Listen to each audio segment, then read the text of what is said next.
Right, breaking news అయితే చూస్తున్నాం. అర్చకుడు రంగరాజన్ పై దాడి కేసులో పోలీసులు దర్యాప్తును వేగవంతం చేశారు. వీర రాఘవరెడ్డి కస్టడీ పిటిషన్ పై కోర్టులో విచారణ జరగనుంది.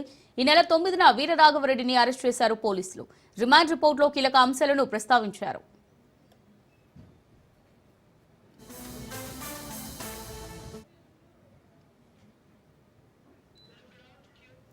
తనకు తాను శివుడి అవతారంగా భావించిన వీరరాఘవరెడ్డి రామరాజ్యం ఆర్మీలో చేరేలా ప్రకటనలు చేశారని పోలీసుల విచారణలో వెల్లడైంది.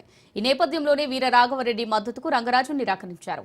దీంతో వీరరాఘవరెడ్డి రంగరాజన్పై దాడి చేశారని పోలీసులు చెబుతున్నారు. ఘటనపై కేసు నమోదు చేసిన పోలీసులు వీరరాఘవరెడ్డితో పాటు 20 మందిని అరెస్ట్ చేశారు. అటు తన రిమాండ్ను రిజెక్ట్ చేయాలని వీరరాఘవరెడ్డి కోర్టును ఆశ్రయించగా ఈ పిటిషన్పై కాసేపట్లో విచారణ షురూ కానుంది.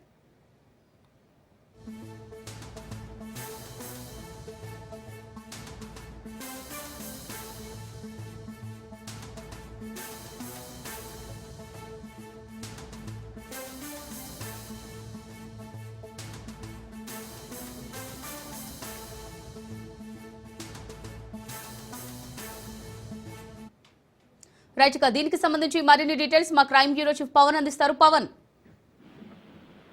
చిలుకూరు బాలాజీ టెంపుల్ ప్రముఖ పూజారి రంగరాజన్ దాడికి సంబంధించి ఇప్పటికే వీర రాఘవరెడ్డితో పాటు అతని అనుచరులను కూడా పోలీసులు అరెస్ట్ చేశారు. అరెస్ట్ చేసి రిమాండ్ కు తరలించారు. అయితే రిమాండ్ తరలించిన నేపథ్యంలో ఇంకా వీర రాఘవరెడ్డికి సంబంధించిన పూర్తిగా నేర సామ్రాజ్యం తెలుసుకోవడానికి కూడా ఇప్పటికే కోర్టులో కూడా కస్టడీ పిటిషన్ కూడా దాఖలు చేశారు. ఎందుకంటే కస్టడీలోకి తీసుకొని విచారిస్తే ఇంకా చాలా విషయాలు వెలుగులోకి వస్తాయని చెప్పి కూడా పోలీసులు ప్రధానంగా భావించిన నేపథ్యంలో కస్టడీ పిటిషన్ కూడా దాఖలు చేశారు. అయితే ఈ రోజు కస్టడీ పిటిషన్ పైన కూడా పూర్తిగా వాదనలు కూడా కొనసాగుతాయి.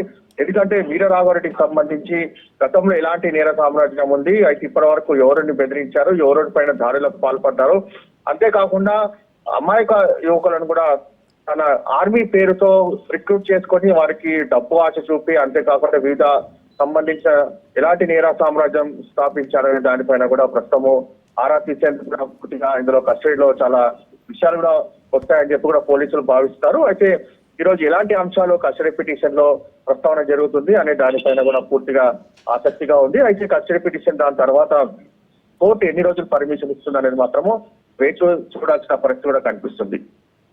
Right, thanks Pawan.